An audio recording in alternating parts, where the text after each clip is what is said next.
A lot of people tell me that we all came, the plants came from Big Bang, but what was there before the Big Bang? Exactly. Trust me, you go to the mountains for a couple of days, you come back to the city, you're a changed person. What's most important for me right now, Nupur, is that I will look at happiness the way I want to and the place where I want to. Hindi में we say कि आप तब तक नहीं हारते हो जब तक आप खुद ना हार मान लो. So Exactly. Until unless you call it quits, nobody can call it for you. So that Absolutely. Nature does not need us. We need nature. We need nature, yeah. And people still are not waking up to understand this. And there are a lot of people who always say, what can I do? I'm just an individual. So it's to all those out there, like every one person can do their bit and that would be enough.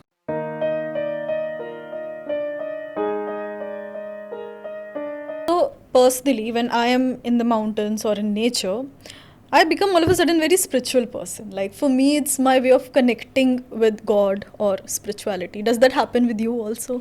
Oh, you bet. I mean, I'm a believer, but not a believer of God. So I'm kind of an atheist because I tend to believe in things that I experience myself and see myself. And unfortunately, I haven't seen God yet. And I haven't experienced God yet. But yes, my nights in the mountains are spent outdoors, outside my tent. The tent is just there so that I can just crash out for 2 hours, 2.5 hours. That's the most I need. Sleep. Maximum is 3 hours to rejuvenate myself for the next day. But when I sleep in the backcountry on my mat, most of the time I start thinking. I look up at the sky. I see comets. I see satellites zipping past. You see those constant small lights or satellites zipping past, and that's where the spirituality comes in. No, so I feel so connected. And the simplest question that comes is, which used to come to me as a child, that we in our solar system have one sun, which is a star, and 8 planets, earlier 9, but now 8 planets. How many suns are there? Hubble telescope tells us that there are a billion. And our Milky Way is so huge. It's got 1 million billion stars. And each star will have planets. Where did we come from? Where did they come from? The life existence. And having read authors like Stephen Hawkins at a very, very early age, it starts baffling my mind. And when I cannot get my answers, the only answer that I get was, yes, there's going to be God. There has to be someone from where we came from. Exactly. Where did we all start from? Yeah. A lot of people tell me that we all came, the plants came from Big Bang. But what was there before the Big Bang? Exactly. And what is afterwards? And what's as well? after the great collapse? Because so many things cannot just randomly be happening. Exactly. Yeah. So even though I haven't seen God, when these questions come up into my mind at something like 3 in the morning, looking at the sky, I am forced to believe that there is some power. There is some, you may call it whatever, You may call it whatever. There's energy, and energy gets transferred. Right now there's energy in me and there's energy in you. But when I die, my body is going to be burnt.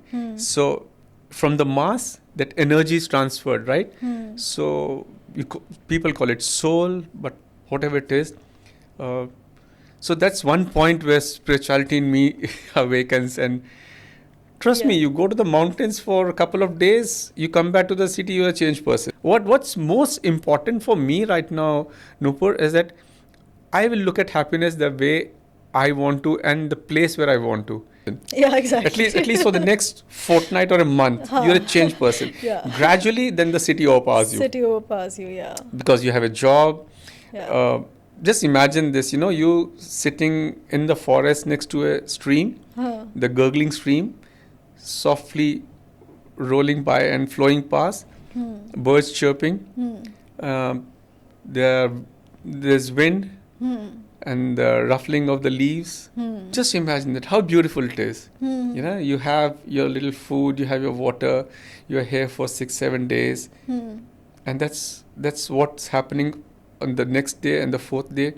And the 5th day, when you wake up, when you're about to go back, suddenly something hits you like, oh yeah, I have to go back and I have taxes to pay and this is so the many work. Deadlines to meet. And then bang, it stops. Yeah. So that's what where spirituality comes in, and that's where my thought process was that, if I need to work, I'm much more happier there. Coming to a city is really, really scary for me. Yeah, and unfortunately, I have to be here, but yes. yeah, and that is one more reason actually for me as well personally to keep going back, because in the cities it's very difficult to experience that feeling, that emotion of connecting with with the nature, with the universe, whatever.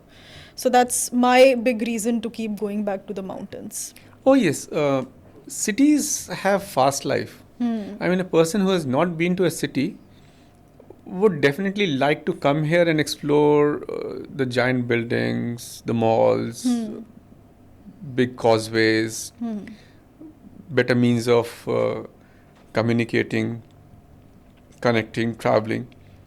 But I think they're really fortunate that when they go back, they realize what they have not missed. For me, when I go to the mountains, I feel this is what I'm missing. That's what pulls me back. The peace, the tranquility. Humans, for that matter, by nature have been made to be like that. This is reminding me of the Homo sapiens that I read, and something like about the origin. We were actually like this only. We would just travel here and there. We would Yes. Hunt, maybe farm, and then just live like this. And now slowly and slowly we have evolved into this Yes. city So person. everyone likes to go back to their roots, Yeah. And that's what I think pulls us back to the mountains or the meadows.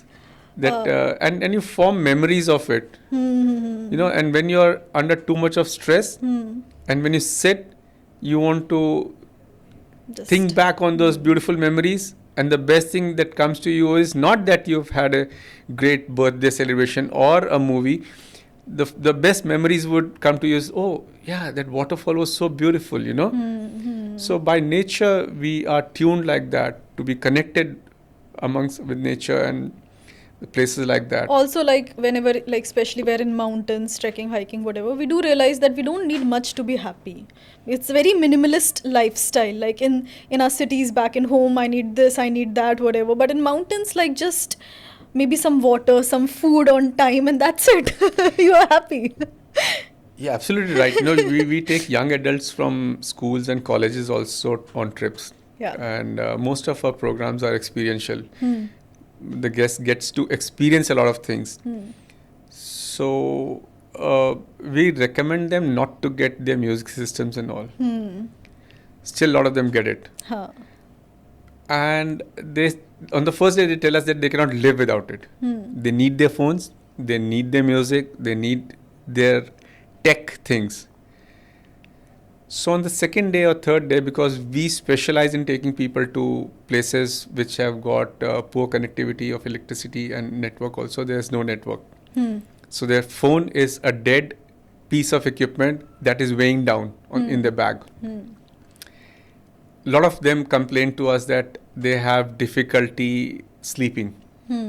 So, why don't they get up early in the morning? Yeah, because we sleep at 1:30. Why do you sleep at 1:30? We just can't sleep. Are you doing something? No. Because we are energetic. Yeah. You're not energetic. You're just sitting in front of a television or looking at your phone, and you're whiling away your time. So the first thing we do is we take away their watches, take away their phone, give them no sense of time. On the third day, trust me, Noopur, they wake up when the sun is up and the birds are chirping. And by 6 or 6:30, they're so tired that they want to hit the bed. So biological clock ticks in. They'll wake up by sunrise. By evening, they'll be ready to go to bed. They'll eat right. They'll be walking a lot. And they'll feel fitter. They'll feel happier. And for experiencing all this, you don't need tons of money. True. You just need to come to the mountains. The happiness that you get by boiling a half-cooked kind of a potato and trying to eat it is more rewarding than trying to order a pizza from Domino's. People have come to us and told us that they don't know how to cook food. We have supervised them. We ask them, what do you want to eat? So a couple of them say, we'd like to have veg pulao. Hmm. Let's make veg pulao. We don't know how to make veg pulao is the answer. All right, none of us knows everything. Hmm. Let's experience. Hmm. And then we all get together Hmm. and we cook food with them. Hmm. That again is rewarding for them. True. And then when they go back, they talk to their friends, we cooked food. Hmm. And their friends are like, come on, man, Hmm. what's so difficult? We all cook food. No, but we cooked food on fire. And we didn't have matchsticks. And we started a fire and we boiled water and we fetched water from 200 meters away because there's no tap water in the mountains. You need to go to a stream to get water. Yeah. They realize the value of food grain. Hmm. You know, here it's very easy for us to go to the store, pick up a bag of rice, cook it and eat it. Hmm. And there at the start of a trek, we tell them, this is your ration for the next week. Hmm. So the value of each and everything. Each and everything is valued. You know, so we are not stingy on things. We give them extra ration. We don't serve Maggies. Hmm. We serve proper food. Hmm. Breakfast is going to be sumptuous. Hmm. Sonam is going to calculate the caloric value Hmm. that a person needs. Hmm. I'll go through it again. Hmm. We'll make sure that they're getting enough protein, enough carb. They'll get their sugars. They'll have plenty of hydration. Hmm. But they understand the value because when we tell them that this is the quantity of rice that you have, Hmm. if you're going to eat all of it, all of your food, in the next 3 days, you're going to go hungry. So don't waste it. Hmm. So each grain will have significance for them. Yes. So trips to the mountains are life-changing. True. And that's why people keep going back to mountains again and again. Yes. They want the change. They want to get back, right? Hmm. So that's a reward. So we are talking about like following our passion in life, and you have done it.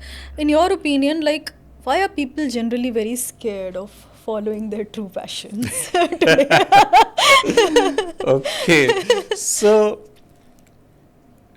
people are generally scared of failures. Okay. So when you're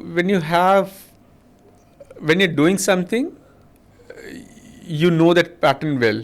Hmm. You know, so for example, there's a small task Hmm.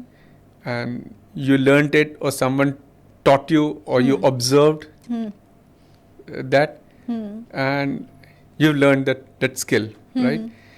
And suddenly, earlier it was difficult for you, but slowly you got around it and you became comfortable with the task, right? Now someone comes along and says, okay, we need to change this. This pattern is not going to work anymore. The first thing is like, oh my God, I will have to unlearn this and relearn a new task. So which means someone's pushing you out of your comfort zone. Not realizing that only when you go out of your comfort zone will you be able to learn something new. If it's a skill, it can be anything. It can be anything, right? So that scare of going through a trouble stops people from exploring, right? So wanting to learn means investing your time and brain. Humans don't like that too much. we have become comfortable in the easy chairs. And I feel also peer pressure at times that, that is Oh, yes. that is what the society is doing, that is what my family has told me to do, or something like that. So that is what I'll be doing. Oh yes, a lot of Yeah. people are going to tell Yeah. you that, why are you doing this? You are at a cushy job, you're earning enough money, you have a car. Why do you want to start something off? Without knowing that that's a passion you want to follow. And they will tell you more of cons than pros. Pros, you would know yourself. That it's going to give you happiness. What's most important for me right now, Nupur, is that I will look at happiness the way I want to and the place where I want to. I'll leave no stone unturned if I feel that my happiness lies in doing certain work. I'll try and do everything by any possible means to achieve it, right? But those who are not in tune with my idea, we'll feel that this is a stupidity. I'm at a comfort zone. Why should I try and do that? So yes, dissuading is one thing. Second, of course, is the scare of what if we fail. Not realizing that unless you fail, you're not going to succeed. So, for example, I'll give you an example that when I was to do this cycling expedition, a lot of people told me, have you sat on a geared cycle before? I said, never. Never in my life. Okay, do one thing. How much are you cycling? So I told them it's going to be 12,000 kilometers. So, okay, do at least once, ride from Delhi to Chandigarh, which is just 250 kilometers. Ride that and see if you can do it. And I thought to myself, fair enough, I'll do it. But then when I sat down, I said, why am I following what others are telling me? And they told me that if you can cycle 250 kilometers, then you can maybe cycle whatever you want. And I sat down and spoke to myself and thought that, they're trying to judge me by my capabilities. In my mind, I know I can do it. So it was basically mind over matter. Right. And second thing that came to me was, if I could not cycle from Delhi to Chandigarh because of any reason, maybe I was tired, I didn't have stamina, then I would give up on my hope and my dream of a bigger ride. I tell myself, Ajay, you cannot cycle 250 kilometers. How the hell can you dream of cycling 12,000 kilometers? So I said, no way, I'm not doing that. I just landed myself with my friend in Nepal. And there also we told ourselves, I told Nari, we are going to make very small targets. Not 12,000. We are going to do only 50 kilometers today. And trust me, that's how we actually started. Making smaller goals, achieving them, getting that kick of that, push, you can do that, and pushing ourselves from 50 to 80 to 100 to 115, 250 kilometers. That's how we started doing it. And this is like sort of reminding me, Hindi में we say कि आप तब तक नहीं हारते हो जब तक आप खुद ना हार मान लो. So exactly. Until unless you call it quits, nobody can call it for you. So that absolutely. So that is one thing I think people refrain from following their passion. Or they keep it for a much later date, not realizing that much later date might not come. For me, if I get up today morning, I tell myself I have a new day. And I want to fulfill whatever I want to do in today because I'm alive right now. When I go to sleep, I might be really healthy and I'm fit, but I don't know if I'm going to wake up tomorrow. I'm not sure of my own body. So if I'm awake today, this is a bonus day for me. And I'm not going to stop myself from doing whatever I want to do, to achieve whatever I want to achieve, to explore whatever I want to explore, to meet any of my friends, to feel happy, to make others happy, to help anyone. Because for me, this is my last day on earth. The day you start thinking that, Nupur, trust me, that this is going to be a last day. Would you try to do anything you want? If I told you, Nupur, today you have a last day.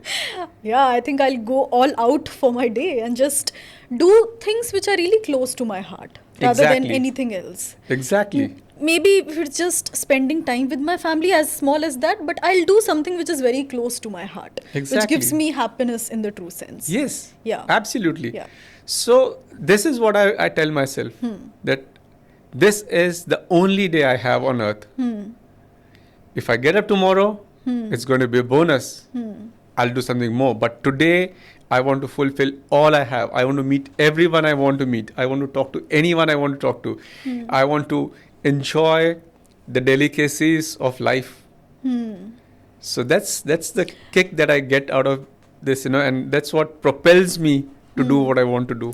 And I think these days, especially with the upcoming generations, I think things are changing a little bit in a way that I see a lot of people actually following their passion rather than, going with the conventional way. I see a lot of people opting out of a lot of societal norms, like maybe marriage, for example, or maybe like these days, the marriage, even the age has pushed a lot. Like earlier, it used to be 18, 20 years. Now it is like 28, 30, or maybe even above that. So I see a lot of things are changing. Maybe in a good way. I don't know. There can be two perspectives to it. Yeah, but Yes, yes. according Indeed. to me, it's actually good. Yes, like 30 years ago, I used to see very few people traveling out. Yes. But now I see with this wedding age been pushed back. Yeah. People want to explore more before Yeah. they get into a well-settled life. Yeah. I see youngsters who are in their late 20s, maybe 28 to 30, 32, who come up to me and they ask me what place should they go and visit. And my first question to them is, what do they want to see? A lot of them say they want to go to Switzerland. Fair enough. You'll have a lot of time and money to go there. But a lot of them come and ask me now that what places in India Yes. are there to be explored. Yes. So Indian I see this tourism is actually booming. So Yeah. this is coming up now. A lot of people earlier used to come and ask me that they would like to go to Stonehenge in England and a lot of other places. But now they come and ask me, are there places worthy enough to be seen in India? It's like Maldives, Lakshadweep. Maldives, Lakshadweep, yes. Yeah. So people tell me that they wanted to go to Bali and see the rock carvings, and because they don't have anything in India, and I told them that go to Unakoti. Unakoti is a place where you have sculptures and scriptures carved out of the mountain face. A very beautiful place. So a lot of sculptures of gods and goddesses have been carved out. A unique place, completely amazing, mesmerizing. So these two girls, I think 6 years ago, they went there and came back and told me it's such an amazing place. And surprisingly, it's been 6 years and they still haven't finished exploring the Northeast. Wow. After that, they went to Nagaland. They went to Hornbill So Festival. this Unati is in Unakoti is in Northeast. Okay. They went to Nagaland. Last when I heard from them a year ago was that they haven't finished exploring half of Nagaland. Wow. Just one part of India has so much. Just the Northeast. Northeast is the least explored. They haven't been to Meghalaya. A lot of youngsters come to me and they said they've been to Singapore and it's such a neat and clean place. And the first question I asked was, yes, it's very beautiful, but do you know which is the cleanest place in Asia? And they're surprised that the cleanest place in Asia is in Meghalaya. Yeah, I've heard, yeah. So the cleanest river, I mean, it's a crystal clear river. The Mungot River is so clear that you can see the rocks 12 meters or 14 meters at the base. Yeah. So youngsters are, with this wedding age pushed back, they're getting enough time to explore now. And getting to know their own selves, Yes. like what they actually want. Yes. And maybe that is also the reason why sometimes they opt out completely of marriages when they think that it's not for them. It may not be for everyone. Yeah. Oh, yes. It gives them the time to explore their own self, their limits, be with nature, connect with their country.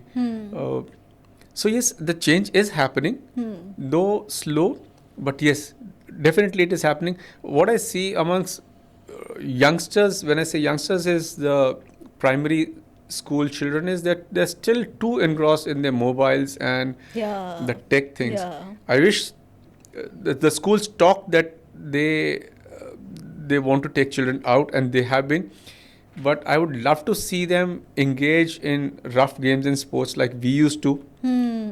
Fortunate for us that we did not have mobiles and laptops. True. The only place where we could get our information was libraries. We had to go and physically pick up a book and read.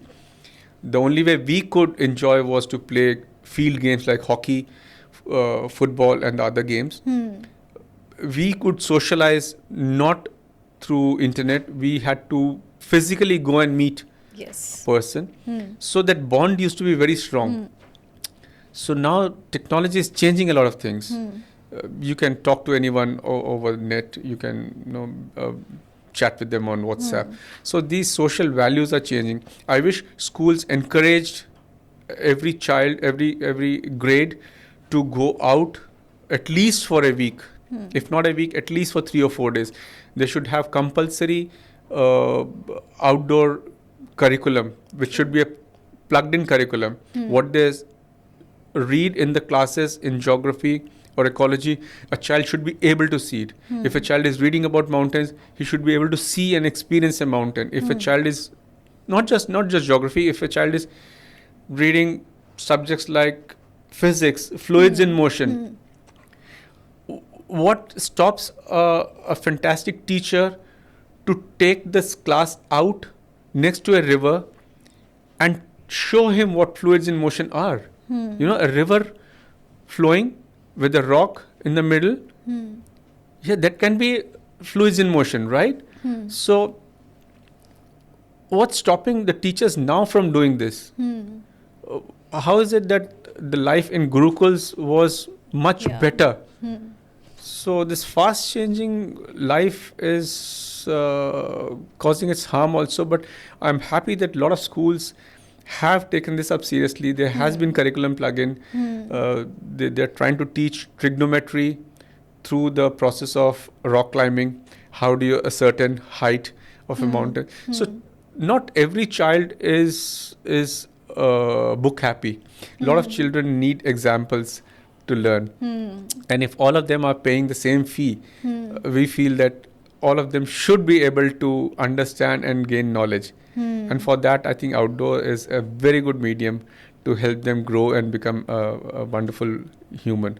And as long as we can keep youngsters connected with the nature, we'll always have hope of... They'll grow up also as an individual who is very connected and very respectful towards nature. Yes, and that's what we need to bring around a change. It's not just what a lot of people in parliament or politics talk about, cleaning Yamuna and doing this and that thing. But yes, you stop putting your sludge and dirt into Yamuna, the river is going to clean itself. Yes. You must have heard about it that during COVID, when people were not going out, the industries almost stopped. When I say industries, it's like the tanneries and the industries which should discard their refuse in the river. The river actually became clean on its own, right? Nature has a capacity to cleanse itself. Right? Nature does not need us. We need nature. We need nature, yeah. And people still are not waking up to understand this. Nature will go on and on and on without us. Right? Nature has been here for more than 4 billion years. Through dinosaurs, through before Homo sapiens, with Homo sapiens. Right? We have turned wonderful forests into deserts. And deserts over the years have reclaimed the forest. It'll go on. We need nature, and I don't know when we are going to realize this. There are a lot of people doing this wonderful work, but it has to be a collective effort. All of us need to understand, and for that, I seriously say that everyone should go to the mountains. And when I say mountains, it's not just Manali or Srinagar or someplace. Go to the mountains, stay there for 3 or 4 days, see what life is. Yeah. It'll change you. I totally agree. That also brings me to one question about like adventurism. So how it began, and also what is the future goal or mission or whatever vision basically for adventurism? So Sonam and I had been working for some international companies, leading treks for them. And one fine day we thought that we have stronger values which we need to follow. And those values was to take people away from technology, not cut them off, but take them away from technology and show them that yes, life is possible without this also. And that life was to connect them back with nature. And that's how Sonam and I sat and we thought that we need to do something more serious, and that was the birth of Adventurism. The name Adventurism is, you see, what is ism? Ism is a belief, right? Like Buddhism, people who believe in teachings of Buddha, Hinduism, Jainism. That's a belief system. So our belief system was in adventure. You put a child through adventure, it'll change his life forever. He'll never be the same person again, right? True. Throw him into challenging situation where he's able to come out successfully. His horizon is going to widen. True. So we thought that, through the medium of adventure, we'd like to bring life-changing experiences for people. So that's how we started 8 or 9 years ago. And the mission was to take every child, at least for a short duration of time, back to nature. Teach him the values, that the kind of connect we have with nature, the importance it has in our lives, how it nourishes us, how it takes care of us. And the vision is now to take this on, the goal of making a healthier environment, a conducive environment for all of us in the cities also, not just backcountry. That is how we started off. Initially, we started taking very small groups of people who were very curious about what we do. When we took our first group out in the forest, they were expecting to see, I think something like which was out of the world type. We were in the forest of Uttarakhand, and we do have leopards over there. There are a lot of other wild animals, and all of them were super excited to see them. We didn't see any of them.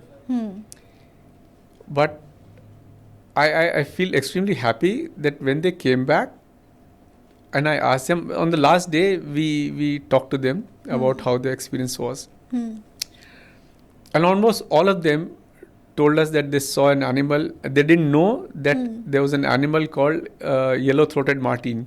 Okay. It's a biggish size animal, and it's how do I tell you? It's like an otter. It's a land-dwelling animal, and it's a carnivore. And they said they'd never seen one. I don't think even I have seen one. They heard the barking sound of a dog, and we told them it's not a dog, it's a barking deer. In Hindi, it's called a kakad. And they'd never seen one. We took them rafting on the last day and on the Gangaji, and they saw 2 tiny cubs of bears. They were super excited. Wow, we should cuddle them. And we told them, if you see cubs, there'll be a mother definitely behind them. And then they saw a bear. So, and they had gone actually to see a leopard. Wow. So, the thought process that, what the mountain throws at you, and not just that, smaller things, what butterflies you see, and that was changing for them. So now when we talk to the same group, we ask them, do you want to go to Jim Corbett? What do you want to see? Tigers is not what we want to see. And that's what we tell them. If you want to see a tiger, go to a zoo. You'll be able to see it easily. If you want to go to a forest, go there to observe what's there in the forest. Why is it that you are not in that forest? How come you have been excluded from them? Are you an outcast? So these are the mind-changing questions we tell them. They say, what rubbish? We belong to the cities. No, you don't belong to the city. You belong to the forest. You are an outcast. You have been thrown out. The others have not accepted you. And there must be a reason why they have not accepted you. You're not taking care of yourself, and you're not taking care of your forest. And so the conversation changes. So these are the things that we enjoy at Adventurism. And we take them to far off places, again, to show them how vast the country is. I mean, India is one country where you find all 5 geographical features. You have mountains, you have plateaus, you have plains, you have coast, you have islands. There are 5 geographical features on Earth, and our country has it all. all of them. So there's, I mean, what more do you want? What excuse do you have to not explore something? People say that we want to see snow, you can see snow. You want to go to the beach, you can go to the beach. You can do anything to everything. So that's what Adventurism thought, that you'll take as many people out, give them a life-changing experience. It was never about making tons of money. We are not even present in a very big manner on social media. Most of our guests are through word of mouth who come to us. We do not know how to market ourselves in a big way.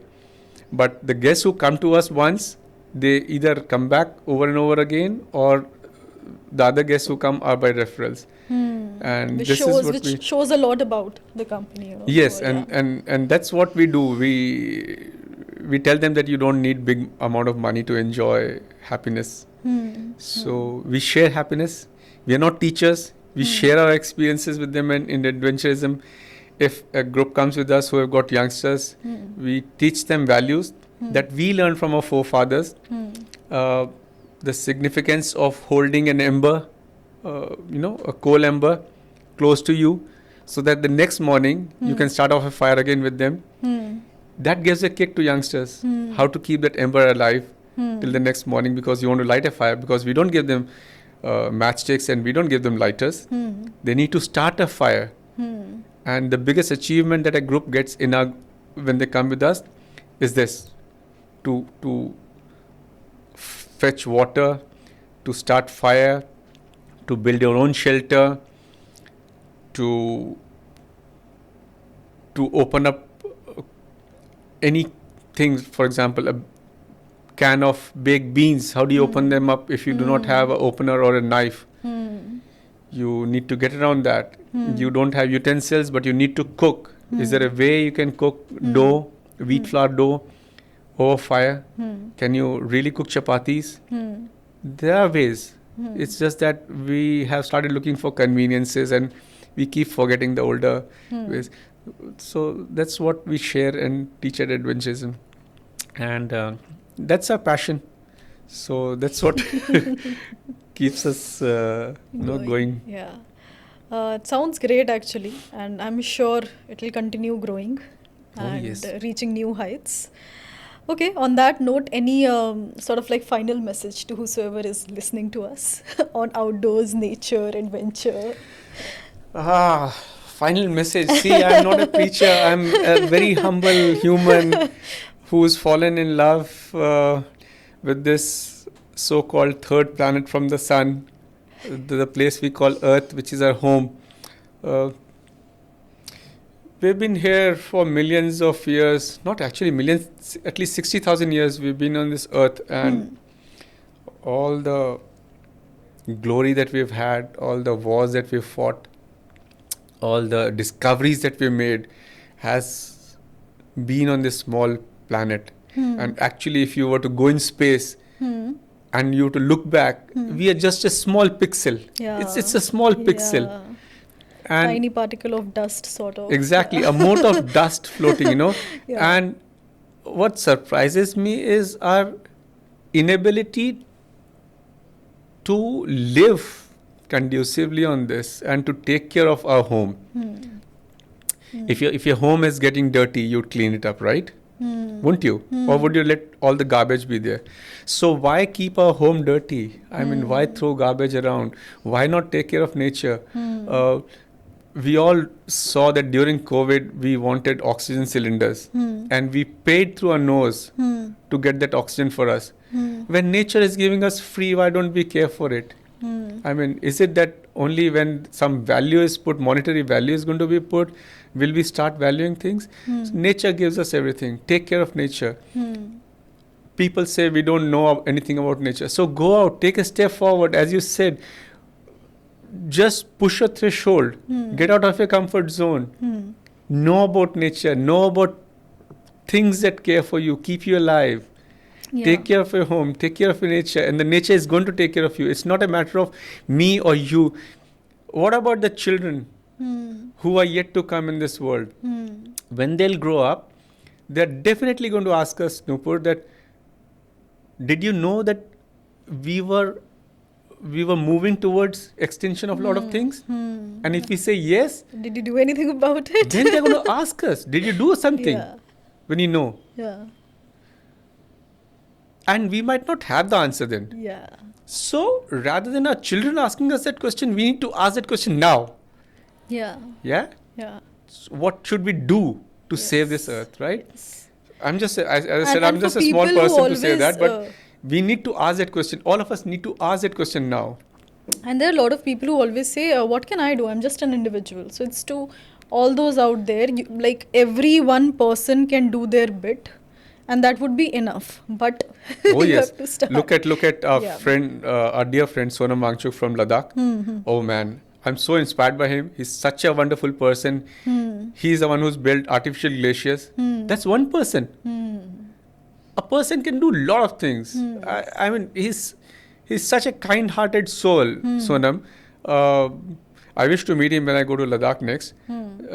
But everyone can do things. It's just that we should stop complaining and start doing.